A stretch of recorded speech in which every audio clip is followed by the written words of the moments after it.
आवाज आ रही है? Yes, sir. Good morning to all and Good morning, sir. Last class में हम लोग क्या पढ़ रहे थे? बाइसिंग पढ़ Self रहे थे। bias. ठीक है, अब यहाँ पर देखो बाइसिंग में बहुत लोग जो ज्वाइन नहीं किए हो, क्यों? क्लास चल रही है किसी का? सिर्फ इलेक्ट्रिकल दिख रहा है। Yes, sir. Sir, analog communication चल रहा है सर। रहना कोई किसी चल रहा है ना, अभी देख रहे हैं इसी बहुत कम दिख रहा है, ज्यादातर इलेक्ट्रिकल ही है।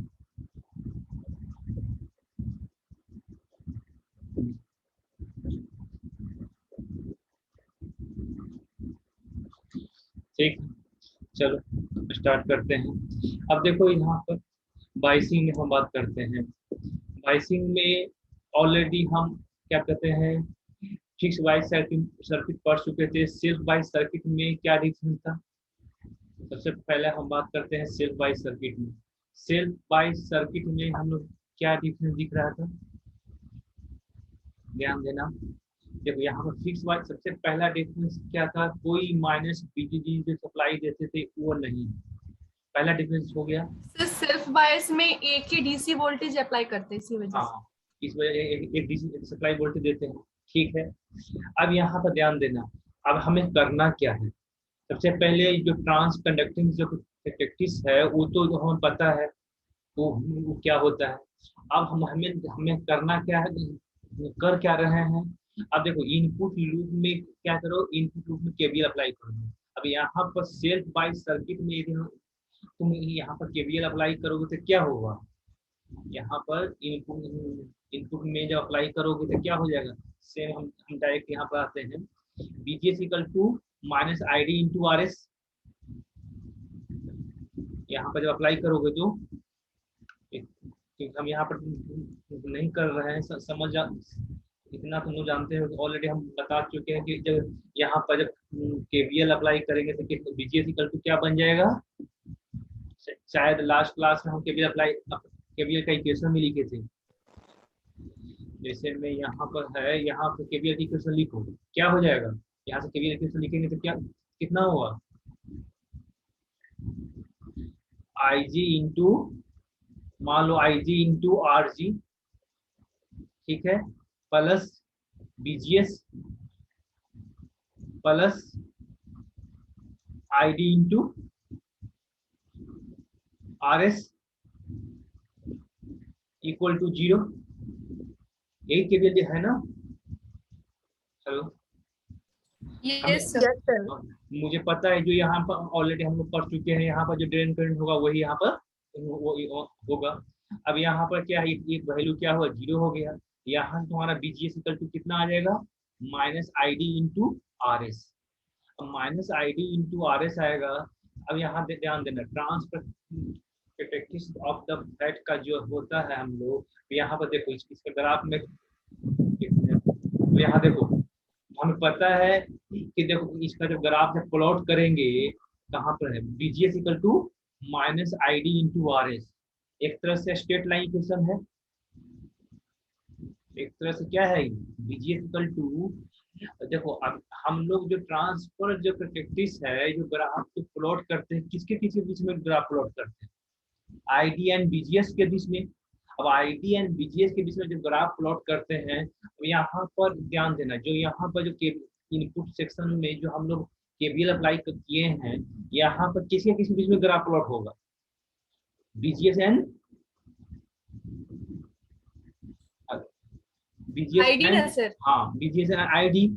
अब यहाँ पर देखो नेगेटिव साइन है, नेगेटिव साइन है, स्लोप कितना है, आर एस है। इससे तुमको क्लियर दिख रहा होगा कि ये स्ट्रेट लाइन की इक्वेशन है, कहाँ से पास करेगा, ऑरिजिन से, ऑरिजिन से पास करेगा नेगेटिव स्लोप के साथ, वही यहाँ पर ये दिख रहा होगा। ठीक है, जैसे मैं इसका ग्राफ हम देखेंगे, जो यहाँ ध्यान देना, आईडी इक्वल टू क्या क्या आया था, मतलब कि बीजीएस इक्वल टू कितना आया था, इसको देखो बीजीएस इक्वल टू कितना आया था, हमें यहाँ पर minus ID R S. Minus I D into R S. Good. अब यहाँ पर देखो, अब इसको बाई कर टू, इतना तो जानते करते हो, बाई के फॉर्म में आई डी कर टू कितना हो जाएगा, -1/RS एंड बीजीएस, जो भी हो इस तरह से, जो भी हो बाई कर टू एमएस की हम तरह से तुमको समझाने की कोशिश कर रहे हैं कि बाई को हम लोग सब जानते हैं, बाई कर टू एमएस क्या होता है। ठीक है, तो एम क्या है यहाँ पर, -1/RS। RS। हाँ ठीक है, ये तो सबको पता होगा। ठीक है, अब इस तरह तुम्हारा ये ग्राफ प्लॉट हो गया। अब यहाँ पर ध्यान देना, जिस पॉइंट पर इंटरसेक्ट हो रहा है, दिस इज कॉल्ड द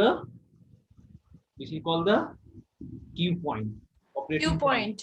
ठीक है, अब यहाँ पर क्यू पॉइंट सब हो गया, ये तुम्हारा हो गया सेल्फ बाइस का। अब वोल्टेज डिवाइडर में थोड़ा सा डिफरेंस आता है। वोल्टेज डिवाइड यहाँ तो ठीक है, वहां पर 2 वोल्टेज सोर्स लिए थे, सेल्फ बाइस में 1 लिए। ठीक है, अब इसमें ध्यान देना, वोल्टेज डिवाइडर में क्या करते हैं, हम लोग जानते हैं वोल्टेज डिवाइडर का सर्किट क्या होता है, ऑलरेडी हम लोग बाइसिंग में, ट्रांजिस्टर में ऑलरेडी हम लोग बहुत डेप्थ में पढ़ चुके हैं।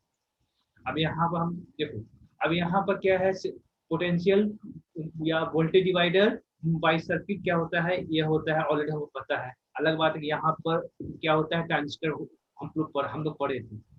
ठीक है, अब इसे हम जब सर्किट को हम क्या करते हैं, सोल्व करते हैं, सबसे पहले हम क्या करते हैं, याद करो, वोल्टेज डिवाइडर में सबसे पहले हम लोग क्या करते थे, कुछ याद आ रहा है, ट्रांजिस्टर में हम लोग क्या किए थे, पर डेप्थ में पढ़े थे ट्रांजिस्टर के केस में। सबसे पहले क्या किए थे, थेवेनिन वोल्टेज निकाले थे, ये वोल्टेज डिवाइडर अप्लाई करके वहां पर वोल्टेज निकाले थे, आर इक्विवेलेंट निकाले थे, कुछ याद आ रहा है, यहाँ पे इनपुट सेक्शन में आरटीएस बीटीएस, कुछ नहीं याद आ रहा है। ट्रांजिस्टर में इस बार पूरा क्वेश्चन कब आए थे, याद करो, आर इक्विवेलेंट निकाले थे, R equivalent equal to RTS जिसको बोलते थे, आरटीएस इक्वल टू क्या हो जाएगा, R2/R1 प्लस R2, ये दोनों दोनों पैरेलल था, R1 इंटू R1 R2 क्या था, पैरेलल में था। और जब वोल्टेज निकालना था, वोल्टेज डिवाइडर अप्लाई करके हम लोग बीटीएस निकाले थे, BTS equal to R2/R1 plus R2 multiply BDD, इससे हम लोग बीटीएस निकाले थे, फिर R1 पैरेलल R2 करके आर इक्विवेलेंट आरटीएस निकाले थे। कुछ लोग को याद आ रहा है, याद आ रहा है, नहीं याद, ठीक, कोई बात नहीं, देख लेना जाके जो जो भी पढ़ाए हैं। सबसे पहले अब यहाँ पर ये देखो, जो ये वोल्टेज डिवाइडर जो सर्किट दिया हुआ है, सबसे पहले इस वोल्टेज डिवाइडर सर्किट को आरटीएस एंड बीटीएस में कन्वर्ट करो। आरटीएस एंड बीटीएस जब कन्वर्ट करेंगे तो क्या बन जाएगा यार, थेवेनिन सर। हाँ तब हम देखते हैं कि बहुत लोग को याद होगा। देखो यहाँ पर मान लो कि कर दिए आरडी, ठीक है, यहाँ पर मॉसफेट हो गया, जो भी हो। अब इसके बाद यहाँ ध्यान देना, यहाँ पर ये हो गया। अब इसके बाद यहाँ पर हम लोग क्या किए थे, आरटीएस किए थे, याद होगा। अब यहाँ पर क्या किए थे, बीटीएस अप्लाई किए थे, क्या किए थे, बीटीएस।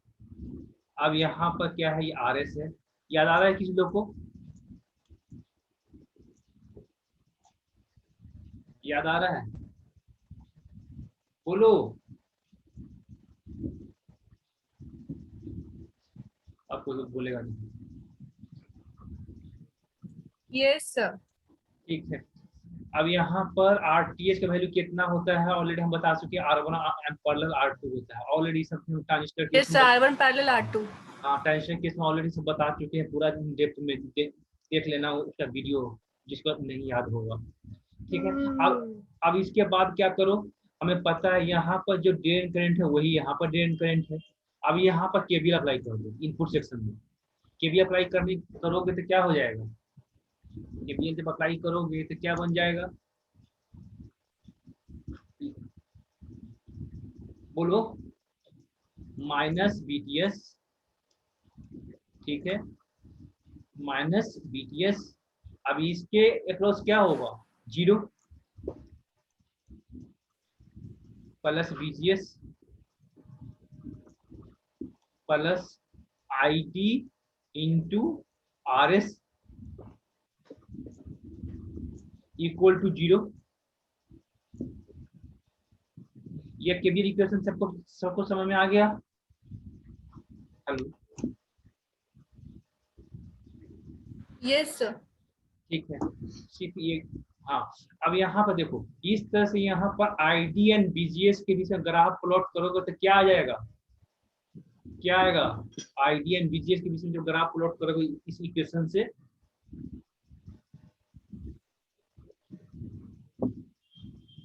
ये क्या है, एक तरह से स्ट्रेट लाइन की इक्वेशन है। अलग बात है कि यहाँ इंटरसेक्शन पॉइंट है BTS। BTS क्या है, intersection point, y equal to MX plus C। हम लोग इसको y equal to MX plus C, यह है C क्या है, इंटरसेक्शन पॉइंट। सर यहाँ पर होगा ना सर, हेलो। हाँ हाँ हाँ बोल। Sir VGS equal to minus ID RS नहीं, plus BGS equal to VTH। नहीं, बाई है क्या है, ID इक्वल टू करो ये पिछले, अभी जस्ट पहले सेल्फ बाई से हम लोग क्या किए थे, ID equal to -1/RS into BGS किए थे। तो यस सर। हाँ, तो यहाँ पर बाई जो एक्सिस है क्या है, ID है, ड्रेन करंट है, तो ड्रेन करंट इक्वल टू जब करेंगे तो क्या हो जाएगा, minus BGS upon RS। Sir ID equal to हो जाएगा -1/RS हाँ VGS प्लस VTH, जिसमें हाँ -1/RS मेरा हो जाएगा M, हाँ, एक मिनट, स्लोप जो है। ओके, BTS अपॉन, देखो यहाँ पर RS यही वैल्यू आएगा ना जो हम लिख रहे हैं, इतना equal to yes ID। Sir. अब यहाँ पर ध्यान देना, यहाँ पर जो स्लोप कितना है, सेम है, -1/RS। सेल्फ 22 में भी स्लोप कितना आया था, -1/RS आया था, सेम स्लोप है, बस डिफरेंस क्या था, ये कहाँ से पास करेगा। फिर उस पे कांस्टेंट नहीं था सर, VTH जो हाँ कांस्टेंट वो नहीं था। हाँ, वही बोलना चाह रहे हैं कि यहाँ ऑरिजिन से पास नहीं होगा, क्योंकि यहाँ पर इंटरसेक्शन पॉइंट दिया हुआ है। तो अब इंटरसेक्शन पॉइंट दिया हुआ है, ग्राफ दिख रहा है, ये ग्राफ, अब देखो ये तुम्हारा इस तरह से ग्राफ क्रॉस करेगा, ठीक है। यहाँ पर BG मतलब BG यहाँ पर जो दिया हुआ है BTS है, क्या है, BTS, उसका वैल्यू यहाँ पर दिखा, यहाँ पर डिनोट किया हुआ है, देख लेना बाद में दिख जाएगा। देखो gate voltage BG equal to क्या किया है, R2 upon R1 plus R2 into BD। इसको हम BG से डिनोट किए हैं, तो हम लोग किससे डिनोट किए थे, BTS से, ठीक है। जो सिंपल, अब यहाँ पर देखो, ये जो इक्वेशन आया है ना, ID equal to minus BGS upon RS plus BTS upon RS, simple इस स्ट्रेट लाइन के इक्वेशन को ड्रॉ कर दो। अब जानते हो इक्वेशन को ड्रॉ करने के लिए कैसे करते हैं, जब तुम कंफ्यूजन हो तो एक एक्सिस को 0 ले लो, तो देखो कि बाई एक्सिस को कहाँ पर कट करेगा, अब बाई एक्सिस को 0 ले लो, देख लो एक एक्सिस को कहाँ कट करेगा। समझ में आ गया? हेलो, सिंपल बात है। Yes, sir. कोई y equal to MX plus C कोई स्ट्रेट लाइन है, आपको पूछा जाएगा कि किस पॉइंट से क्रॉस करेगा, सिंपल क्या करो, एक एक्सिस को 0 ले लो, वो समझ में आ जाएगा कि कहाँ पर कट करेगा, बाई एक्सिस को 0 ले लो, समझ में आ जाएगा कि स्ट्रेट लाइन कहाँ कट करेगा। उस तरह से स्ट्रेट लाइन का इक्वेशन ड्रॉ कर सकते हो। ये तो हम लोग 11-12 से पढ़ते हुए आ रहे हैं, ठीक है। अब यहाँ पर देखो सेम चीज, अब यहाँ पर बात करते हैं, सेम यहाँ पर आएगा। अब देखो किस पॉइंट पर इंटरसेक्ट कर रहा है, स्ट्रेट लाइन इक्वेशन जब ड्रॉ करेंगे तो इस पॉइंट पर इंटरसेक्ट कर रहा है, VGS पर सर। हाँ ठीक है। तो इस पॉइंट को हम लोग क्या बोलते हैं, IDQ एंड BGS Q। सब जगह जितने पॉइंट पर है हम लोग ऑलरेडी जानते हैं, जब उस पॉइंट को जब ऑपरेटिंग पॉइंट बोलते हैं तो उस पॉइंट को IDQ एंड BGS Q बोलते हैं, ठीक है। अब इस तरह तुम्हारा बाइसिंग कंप्लीट हो गया। बाइसिंग में इस तरह से 3 तरह के बाइसिंग है, इससे ज्यादा का यही तुम्हारा बाइसिंग है। तुम्हारा बाइसिंग कंप्लीट हो गया। मेनली तुम्हारा जनरली जो बाइसिंग आता है वो तुम्हारा ट्रांजिस्टर का बाइसिंग आएगा, और वो भी पोटेंशियल डिवाइडर का, उस पर क्वेश्चन आएगा। और इस पर भी क्वेश्चन आ सकता है, लेकिन हम इसलिए हम तुमको बता दिए। ठीक है, अब हम ज्यादा टाइम नहीं देंगे, हम सीधे नेक्स्ट मॉड्यूल में स्टार्ट करते हैं। चलो अब हम बात करते हैं, म्यूट कर लो आदर्श कुमार। चलो अब यहाँ पर बात करते हैं। देखो सबसे पहले हम लोग कॉमन इमीटर, देखो एम्पलीफायर की तरह हम लोग पढ़ते जनरली जो डिस्कस करते हैं, हम लोग कौन सा कॉन्फ़िगरेशन को लेते हैं, कॉमन इमीटर को। तो अब यहाँ पर जब जनरली हम कॉमन इमीटर को लेते हैं, अब देखो कॉमन इमीटर का हम बात कर रहे हैं। देखो तुम लोग को सिलेबस में आरसी कपल एम्पलीफायर नहीं, तो आरसी कपल एम्पलीफायर पढ़ने की बहुत ज्यादा जरूरत है। कोई बात नहीं, जितना जितना हमको जरूरत है उतना हम बता के निकल जाएंगे। अब यहाँ देखो सबसे पहले हम ड्रॉ करते हैं यहाँ आरसी कपल एम्पलीफायर का।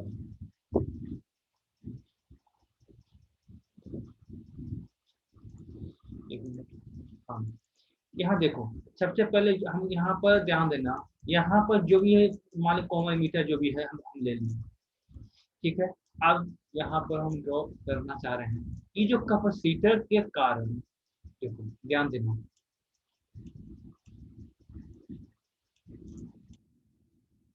यहाँ पर सर्किट ड्रॉ हम सही से नहीं कर पा रहे, जानबूझ के नहीं कर रहे हैं, तो इतना टाइम इस पर देना नहीं चाह रहे हैं। ठीक है, देखो इधर यहाँ पर शॉर्ट सर्किट है, जो भी हो समझ में आ गया होगा, पोटेंशियल डिवाइडर है तो कहाँ पर क्या है। ठीक है, जो भी हो, यहाँ पर तुम्हारा वीडी हो गया यहाँ पर। ठीक है, ओके। अब यहाँ ध्यान देना, यहाँ पर इनपुट वोल्टेज दिए। अब यहाँ ध्यान देना, ये जो कैपेसिटर है सीसी एंड सीबी, इसको क्या बोलते हैं, इसको क्या बोलते हैं,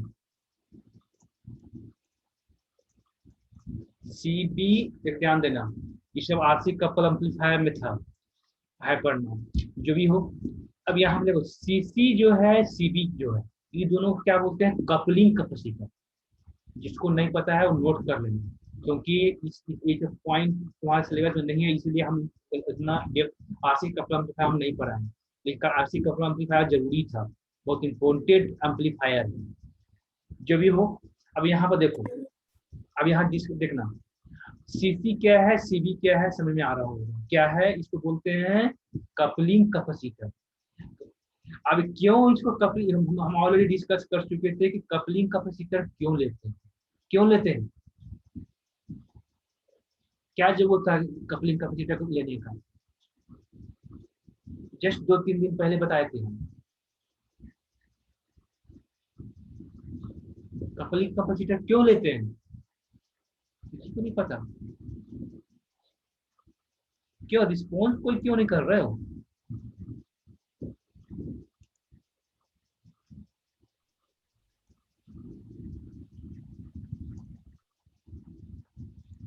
क्या नाम है, सपनशील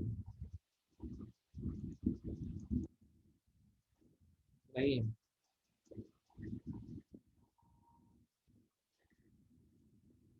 चलो ठीक है, आज का क्लास अब बहुत इम्पोर्टेंट क्लास था, जो लोग मिस करोगे आगे बहुत दिक्कत होगा। ठीक है, चलो चलो अब फिर से हम डिस्कस कर देते हैं। कपलिंग इसको बोलते को, सीबी और सीसी को क्या बोलते हैं, कपलिंग कैपेसिटर। कपलिंग कैपेसिटर हम लोग क्यों लेते हैं, ऑलरेडी हम डिस्कस कर चुके थे। जब यहाँ पर एसी इनपुट देंगे तो हम लोग को डीसी को पास न कर सके, सिर्फ एसी को ही पास करे, इसलिए यहाँ पर कैपेसिटर को कंसीडर करते हैं। ये ऑलरेडी हम डिस्कस किए थे कि सिर्फ एसी को पास कर सके। हमें पता है कि जब कैपेसिटर होता है डीसी को पास नहीं करता है, और for DC signal capacitor behave as open circuit, already we know that. And same here at the section of the output section, यहाँ पर जब आउटपुट हम यहाँ पर कंसीडर करते हैं तो आउटपुट सेक्शन में भी देखो यहाँ पर जो VDD सप्लाई वोल्टेज दे रहे हैं, एसी है कि डीसी है? ये क्या है? VDD क्या है? एसी है कि डीसी है? Sir DC sir. डीसी है, गुड। यहाँ पर क्या है? डीसी है। अब यहाँ पर ध्यान देना, यहाँ पर आउटपुट वोल्टेज में यहाँ पर कपलिंग कैपेसिटर इसलिए लगाते हैं ताकि वह आउटपुट में ओनली एसी ही ऑब्टेन हो सर सके। एसी दे सके इसी वजह से। हाँ, ये बस गुड, माने कि एसी ही मिल सके, इसलिए यहाँ पर कपलिंग कैपेसिटर यहाँ पर यूज करते हैं, सीसी और सीबी दोनों को हम लोग क्या नाम रखते हैं? Coupling capacitor.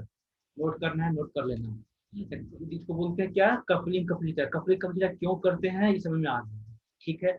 अब यहाँ देखो, ये कॉमन यहाँ पर जरूरत नहीं है, लेकिन हम आरसी कपलिंग एम्पलीफायर में ये सब पढ़ना था। देखो सीई, अब सीई क्यों पढ़ते हैं? इसको बोलते हैं बाईपास कैपेसिटर। मतलब कि अब ध्यान देना, बहुत लोग को पता, हम लोग ऑलरेडी पढ़ चुके हैं, वोल्टेज गेन इक्वल टू क्या होता है? याद करो, कॉमन मीटर में वोल्टेज गेन का फॉर्मूला कितना था? एनीवन? किसी को याद है वोल्टेज गेन का फॉर्मूला? कोई बोलेगा ही नहीं। एम इसमें सर कॉमन एमीटर क्या बोलते हैं सर? वोल्टेज गेन का था AI RL बटा ZI। Good, AI RL upon bye मतलब बटा ZI। गुड। अब जो इनपुट इम्पीडेंस। हाँ, इनपुट इम्पीडेंस। अब यहाँ ध्यान देना, समझने की कोशिश करना। जब यहाँ पर यहाँ पर जैसे फिक्स वाइज सर्किट में या कोई भी कॉमन मीटर ले लो, यहाँ पर शॉर्ट सर्किट रहता है, ध्यान देना। यदि शॉर्ट सर्किट होता है तो इनपुट रेजिस्टेंस जो होता है, ध्यान देना, इनपुट रेजिस्टेंस कितना होता है? HIE होता है। वहाँ इसका फॉर्मूला किसी को याद है? इनपुट इम्पीडेंस का, इनपुट रेजिस्टेंस का HIE प्लस करेंट गेन। कुछ याद आ रहा है कुछ लोग को? जो भी हो, अब यहाँ ध्यान देना, ये क्या यहाँ पर इमीटर सेक्शन पर जो आरई जो कनेक्ट करते हैं, ये आरई, ध्यान देना, आरई जो कनेक्ट कर रहे हैं, आरई की वजह से क्या होता है कि इनपुट रेजिस्टेंस इंक्रीज हो जाता है। अब ध्यान देना, इन कॉमन इमीटर में आरई जो कनेक्ट करते हैं, आउटर साइड बात है कि जो इमीटर सेक्शन में जो इमीटर रेजिस्टेंस जो कनेक्ट करते हैं, इसलिए कनेक्ट करते हैं ताकि वह इनपुट रेजिस्टेंस इंक्रीज हो सके। अब इनपुट रेजिस्टेंस इंक्रीज क्यों कराना चाहते हैं? ऑलरेडी हम डिस्कस कर चुके हैं, इनपुट रेजिस्टेंस क्यों इंक्रीज। इनपुट रेजिस्टेंस हाई होगा तो उससे फायदा क्या होगा?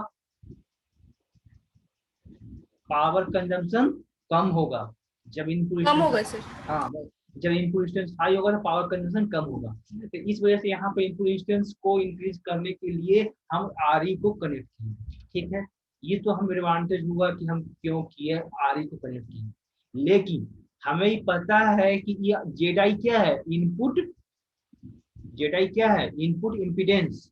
लेकिन आरई को, हाँ, आरई को कनेक्ट करने के कारण क्या हुआ? इनपुट इम्पीडेंस तुम्हारा बढ़ गया, ठीक है। पावर को कंजम्पशन कम होने के कारण तुम इनपुट इम्पीडेंस को इम्प्रूव कर लिया। इनपुट इम्पीडेंस इम्प्रूव हुआ तो वोल्टेज गेन क्या हो जाएगा?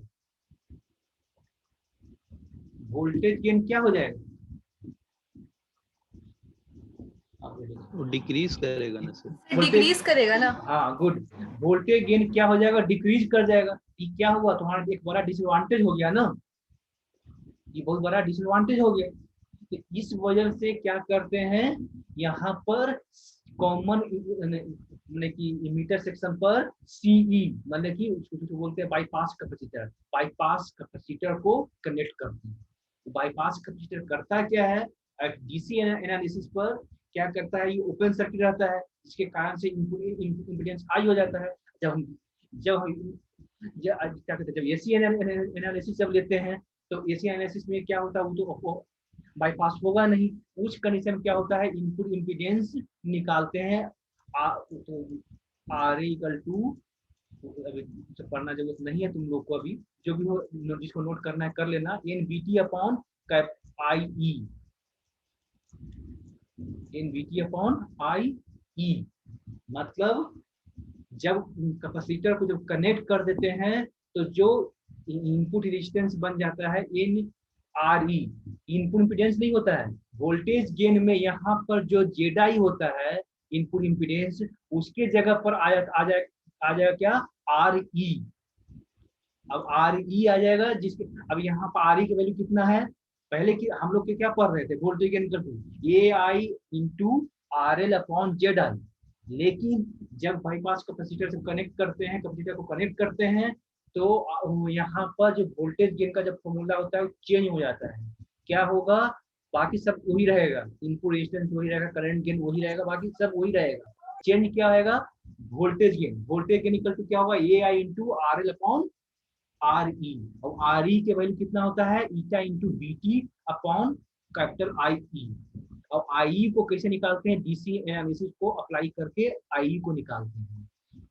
इसे तुम्हारा RC कपल एम्पलीफायर में पढ़ना है, ठीक है। फिर भी हम एक ओवरव्यू हम देख निकल रहे हैं, क्योंकि इसका आगे हमको बहुत जरूरत है, ज्यादा जरूरत नहीं है, थोड़ा जरूरत है, इसलिए हम इतना ओवरव्यू बताएं। इसलिए कपलिंग कैपेसिटर क्यों यूज करते हैं, C क्यों यूज करते हैं, ये हमको समझ में आ गया। अब ठीक, क्यों करें सर। हाँ बोलो। सर कपलिंग कैपेसिटर का CC और CB टाइप है सर? टाइप नहीं है, कपलिंग कैपेसिटर बोलते हैं। अब इसको कलेक्टर सेक्शन में जो कैपेसिटर लगा था उसको CC से डिनोट किए हैं, और इसको CV जो बेस साइड में जो कैपेसिटर को जो हम कनेक्ट किया उसको क्या कहते हैं, CB से डिनोट किए, ठीक है। Okay sir. हाँ थैंक यू। हाँ, अब यहाँ पर देखो, ध्यान देना, ठीक है। यहाँ हमको समझ में आ गया कि कैपेसिटर क्यों कनेक्ट करते हैं। कॉमन इमीटर में सबसे पहला फोकस, फिर हम थोड़ा सा ओवरव्यू दे रहे हैं। सबसे पहले हम कॉमन इमीटर क्यों पढ़े, हमें पता है कि जनरली कॉमन इमीटर को ही हम एज ए एम्पलीफायर में यूज करते हैं, इसलिए हम कॉमन इमीटर को हम जनरली पढ़ते हैं, पहला पॉइंट। सेकंड पॉइंट, अब देख रहा होगा कॉमन इमीटर में, कॉमन इमीटर तो यही पोर्शन है, यही कॉमन इमीटर मतलब यही क्या है, ट्रांजिस्टर है। इस ट्रांजिस्टर को हम कॉमन इमीटर बनाए कन्फिगरेशन के थ्रू। समझ में आ रहा होगा क्या कन्फिगरेशन के थ्रू कैसे कॉमन इमीटर बना। उसके बाद हम बाइसिंग किए, कौन सा बाइसिंग करेंगे, ऑब्वियस बात है जो ज्यादा स्टेबल होगा। सबसे ज्यादा स्टेबल कौन था, वोल्टेज डिवाइडर था, इसलिए हम वोल्टेज डिवाइडर के सर्किट को यहाँ पर कनेक्ट कर दिए, ठीक है। यहाँ पर कोई सारा पॉइंट जो पढ़ रहे हैं RC कपल एम्पलीफायर है, जो भी हो। अब यहाँ देखो, अब क्या किए, वाइसिंग कर दिए। कौन सा वाइसिंग करेंगे, ऑलरेडी हम लोग पता है क्यों करते हैं वाइसिंग, वोल्टेज डिवाइडर हम लोग पढ़ चुके हैं, ठीक है। अब उसके बाद क्या कर रहे हैं, कपलिंग कैपेसिटर को कनेक्ट किए, माने कि इनपुट सेक्शन आउटपुट सेक्शन। क्यों कपलिंग कैपेसिटर कनेक्ट करते हैं वो भी हमको पता हो गया कि क्यों कपलिंग कैपेसिटर यूज करते हैं। अब बात करते हैं C बाईपास कैपेसिटर क्यों यूज करते हैं, वो भी हम डिस्कस कर लिए। वोल्टेज गेन को डिक्रीज ना हो सके, इस वजह से वहां पर क्या करते हैं, इमीटर सेक्शन पर कपलिंग बाईपास कैपेसिटर यूज करते हैं।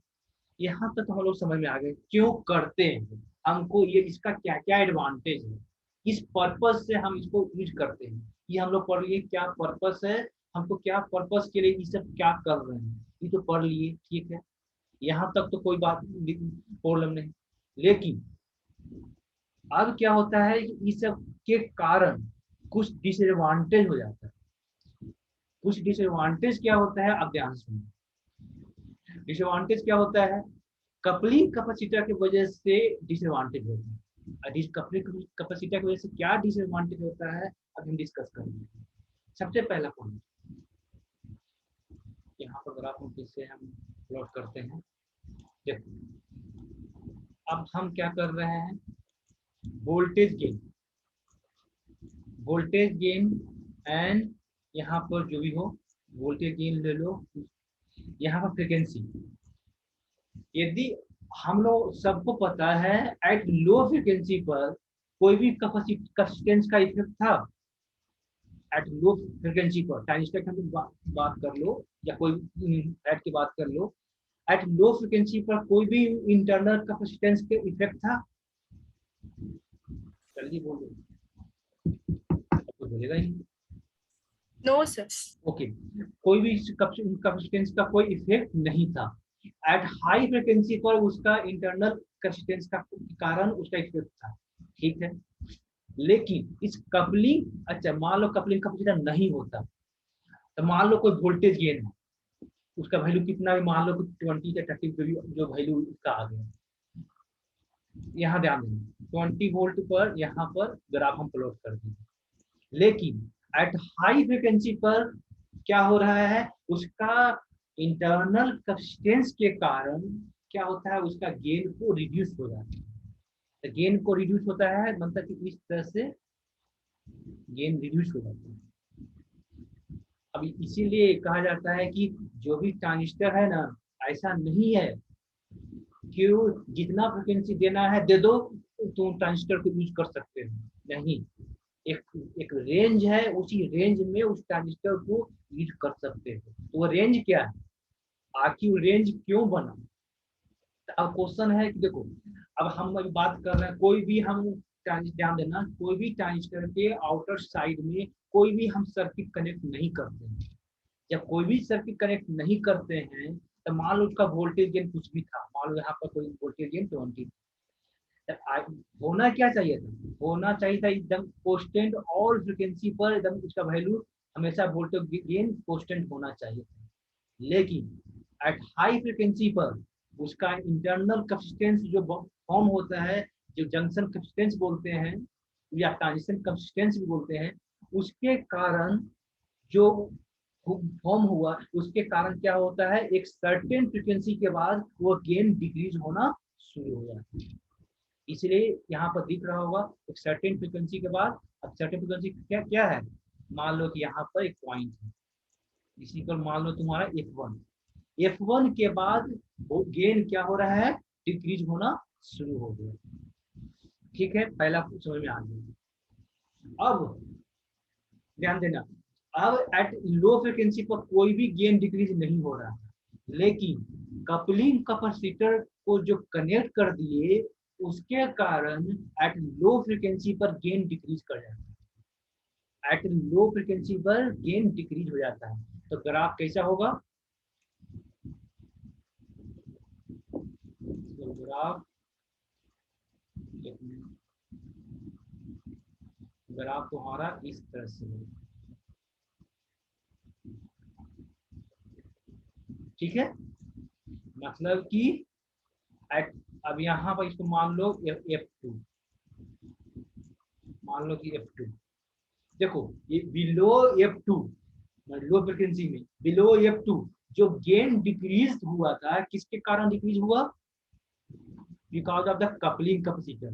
अब हम यहाँ पर देखो, कैपेसिटर, हाँ अब देखो यहाँ पर तुम लोग हम बोल रहे हैं कि कपलिंग कैपेसिटर के कारण गेन डिक्रीज हो गया, अब हाई फ्रिक्वेंसी पर अब कैसे डिक्रीज होता है, इसका ट्रांसफर कैपेसिटी, इसका हम क्या कहते हैं, ट्रांसफर फंक्शन के थ्रू हम ट्रांसफर फंक्शन निकालते हैं। कॉमन मीटर के क्या करते हैं, उसका ट्रांसफर फंक्शन निकालते हैं, उससे वहां पर दिखता है कि कपलिंग कैपेसिटर के कारण कैसे गेन डिक्रीज हुआ एट लो फ्रिक्वेंसी पर। लेकिन वो सब आरसी कपल एम्पलीफायर में थोड़ा डेप्थ में पढ़ना था, लेकिन हम लोग उतना भी डेप्थ में हम इसलिए नहीं जा रहे हैं, सिलेबस इतना ज्यादा है कि उतना डेप्थ में भी आरसी कपल एम्पलीफायर में वो ट्रांसफर फंक्शन को निकालेंगे, उसमें बताने लगेंगे, बहुत टाइम लग जाएगा।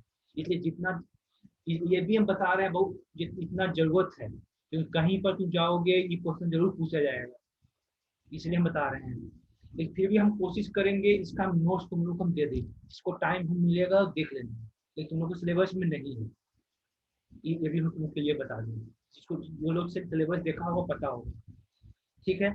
अब लेकिन इतना है कि अब यहाँ बताते हैं एट लो फ्रिक्वेंसी पर, लेकिन हाँ कभी कभी MCQ में क्वेश्चन जरूर आ जाता है, सिलेबस में नहीं है तो नहीं आना चाहिए, जो भी हो ये सब यहाँ से MCQ का क्वेश्चन बहुत आता है आरसी कपल एम्पलीफायर से। सिंपल पूछता है कि एट लो फ्रिक्वेंसी पर जो गेन डिक्रीज होता है क्यों होता है, वाइवा में क्वेश्चन पूछा जाता है क्यों डिक्रीज होता है, because of the coupling capacitor. At high frequency में जो गेन डिक्रीज होता है किसके कारण डिक्रीज होता है, ये सब क्वेश्चन है, ठीक है। अब तुम लोग से देखने से अब तुमको क्या लग रहा है, अब यहाँ तो समझ में आया कि लो फ्रिक्वेंसी में गेन डिक्रीज हुआ, एट हाई फ्रिक्वेंसी में गेन डिक्रीज हुआ। अब यहाँ ध्यान देना, तुम लोग नेटवर्क एनालिसिस में बैंडविड्थ पढ़ा हो, Yes, sir. गुड। बैंडविड्थ क्या था? ये बताने लगे सब। The difference between F2 and F1. नहीं, थोड़ा सा So एक रेंज फिक्स्ड है ना सर, F1 F2 के बीच में, वही तो बैंडविड्थ है। हाँ ठीक है, लेकिन वो बैंडविड्थ नहीं है। अब बताते हैं। जब गेन या पावर बोलो, पावर जो है जहां पर हाफ है, मतलब गेन के टर्म में जब बोलेंगे तो 3 dB below the maximum value. जो मैक्सिमम, या कुछ लोग को याद आ रहा होगा एनालिसिस में, जो मैक्सिमम वैल्यू जो गेन होता है उसका मैक्सिमम गेन से 3 dB बिलो, और पावर हाफ पावर जिस पॉइंट पर है उस रेंज को हम लोग बैंडविड्थ बोलते हैं। मतलब कि यहाँ पर मान लो कि इस पॉइंट पर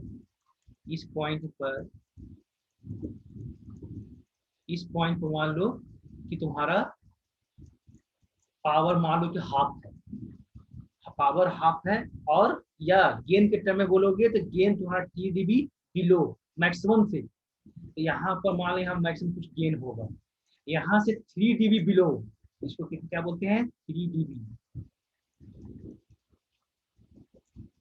अब देखो यहाँ पर इस जो फ्रीक्वेंसी होगा, मान लो यहाँ पर फ्रीक्वेंसी क्या है, इसको हम डिनोट कर दिए एच, इसको डिनोट कर दिए F L, lower frequency.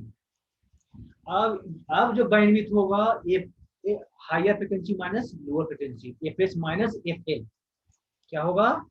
F S minus F L, this is called the तुम्हारा bandwidth of the transistor, bandwidth of the transistor. अब यहाँ देखो, अब तुमको ऐसा तो थोड़े है, आप देखो ध्यान देना, कोई भी ट्रांजिस्टर का गेन मैक्सिमम है, ठीक है, मैक्सिमम गेन है वहां तक, वो तो मैक्सिमम है ना, तो किस बैंडविड्थ मतलब क्या होता है, कुछ उस बैंडविड्थ में वो ट्रांजिस्टर ऑपरेट हो सके।